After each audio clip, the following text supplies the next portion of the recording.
Okay, just a head start, I'm gonna apologize for everything that you guys see in the background because I'm currently packing, which is a very, very scary thought. Hey, what's up you guys? It's Christina here, and it is my last week in Japan, which means I have a lot of emotions and feelings going on.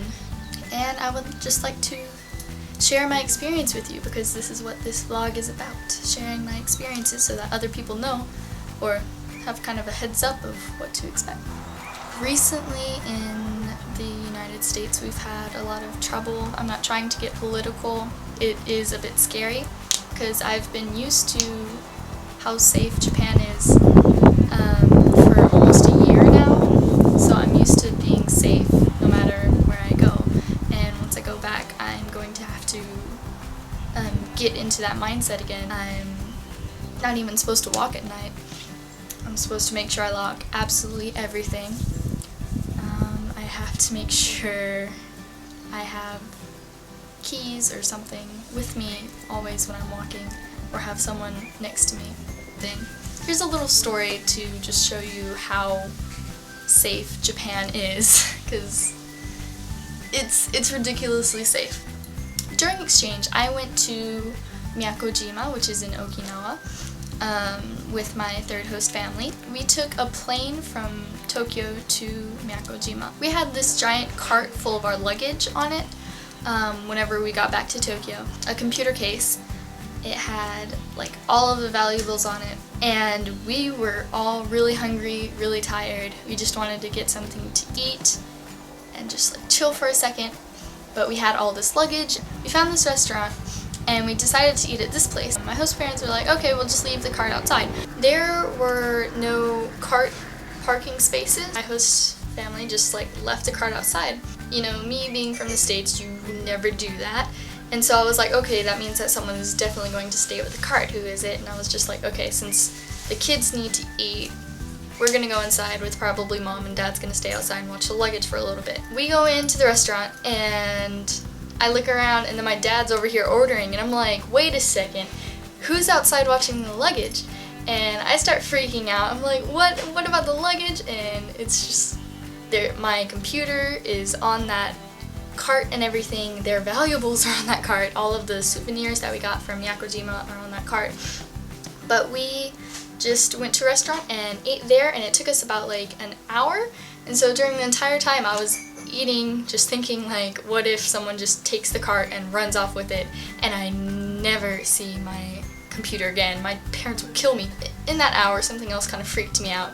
It was dinner time, it was rush hour, and so a lot of people just went into the restaurant. There were people going outside the restaurant. There were so many people, and that really freaked me out. So when we finally finished our dinner and we went outside to the restaurant, and the cart was perfectly fine.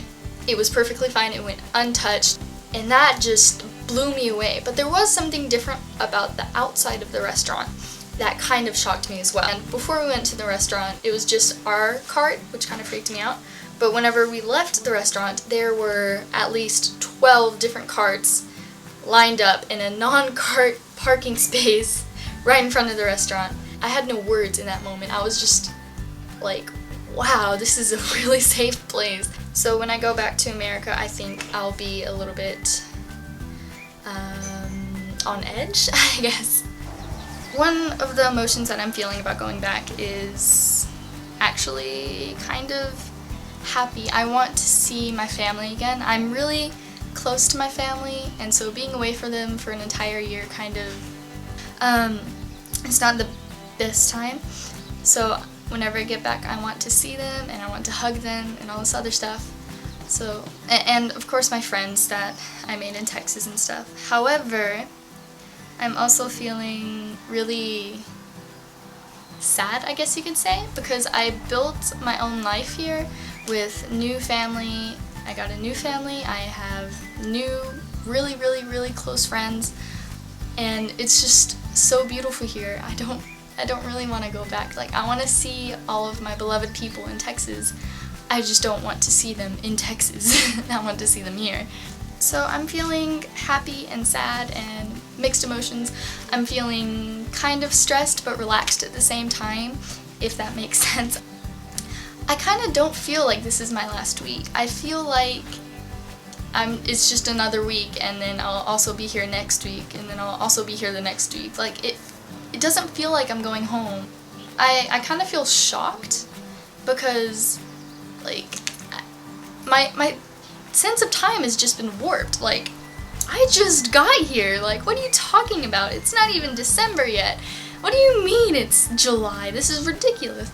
I don't feel like I've been here for almost a year. I don't know. I feel like I just got here. So my feelings about going back are really mixed. I kind of expected them to be mixed. Some things that I'm worried about going back to is that, it's not as safe as Japan. An odd thing that you guys might not expect is I'm going to be really weirded out by America's gender roles, I think. And I know you guys see it on like websites and even on like your Facebook page. Oh, Japan has the lowest like gender equality crap. And I just don't understand that. They just have a different way of viewing gender here. For example, I don't know, like one thing, think about a beer commercial that was done in America. What are you thinking about right now? You're probably thinking about a guy holding a beer with a bunch of like hot bikini models like gathered around him like, oh, and like if you drink Bud Light, you'll have a lot of babes on a yacht or something like that. But here in Japan, most of the beer commercials are women, and not like women in like skimpy outfits and everything like that. It's like hardworking women who come home from work and they take off like their jacket, their blazer and stuff, and they relax and have a beer. They just have a different view of genders here. And I kind of like their view a little bit better in some ways, and then in some ways I'm not so sure about their views. But it's just, when I get back, it's going to be kind of tough because I don't feel like I fit the gender norm for a lot of the girls in America right now. Like, you're supposed to have a giant butt, you're supposed to know how to put on makeup. The only thing that I know how to put on is like mascara, and that is it. Like, I don't know any of this like foundation stuff. Like, what? How do you put that on?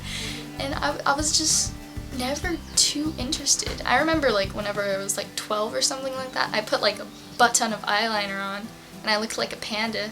It was ridiculous, but that was, at that point, like, who doesn't wear a bunch of eyeliner at age 12? I want to see my family, I want to see my dog, I want to see my friends. I don't want to leave my family, I don't want to leave my friends, and I don't want to leave my dog here in Japan. So it's a whole bunch of emotions. One thing that drove me crazy, it was a couple months ago actually, a couple weeks ago. One of my old friends on Facebook messaged me and we hadn't talked for a while, and he's like, oh, so what do you feel about coming back to Japan? Coming back to America? And I'm just over here like, well, I have mixed feelings. I kind of don't want to go back, and I don't want to leave my family and I don't want to leave my family, don't want to leave my friends. And this person tried his best to understand where I was coming from, but it didn't work out, and I ended up getting angry, which is something that I don't really do, but at that time it was kind of difficult for me to understand a lot of things. But basically he was like, oh no, I totally understand what you're going through. I'm going to graduate high school, and I don't want to leave my friends. And if you haven't been on exchange, you probably don't fully understand, and even if you are on exchange, you probably haven't gone through my exchange, and I haven't gone through your exchange, so it's probably different for us. But that kind of offended me, and I don't get offended too easily, but that really bothered me. He's like, no, it's exactly like that. I know exactly what you're going through. And it took me a little bit to actually respond back, and even when I did, I was upset, because it is nothing like that. It's like, for you athletic people, it's like you saying, I ran my 3rd marathon, I made 1st place, and it just felt so good when I finally finished that race, I was just so happy. It was the best day of my life. And then, like, your friend is just like, no, I know exactly what you mean. I just, you know, whenever I play video games and then I get hungry, like, I have to walk all the way to the refrigerator, man. And then when I finally get there, whenever I get that, you know, that refrigerated pizza from Pizza Hut and I eat it, it's just the best feeling in the world. That is exactly what you're feeling. Like, you would get upset, wouldn't you? Like, no, that is nothing like a marathon. Like, excuse you. So I got upset. I was like, no, that is not what it is like. I built my own life here. It is in a different language. It is in a different culture. I've had more struggles than you have trying to fit in to this culture that I'm not entirely familiar with. I was not happy with what he said. And he was just like, no, I know exactly what you're talking about. He kept on arguing like he knew exactly what I was talking about. And I'm just like, no, you don't. If you do have a friend going on exchange and coming back, please try your best to sympathize with them, but understand that you can never empathize with them unless you go on exchange, which I wholeheartedly go on exchange. It's really fun. I don't think you'll regret it. Not many people do. Anyway. So, thank you for watching my video, even though I have messed up here, weird clothes, and a mess in the background. So, good job if you watched all the way through. So yeah, I think that's it for this. Oh, actually, wait. I bought a donut bunny shirt. It's chocolate and Ichigo flavor, because I'm awesome. And it is like so sara sara, it's amazing. Okay, anyway. I think that's all for this video. じゃあね、バイバイ。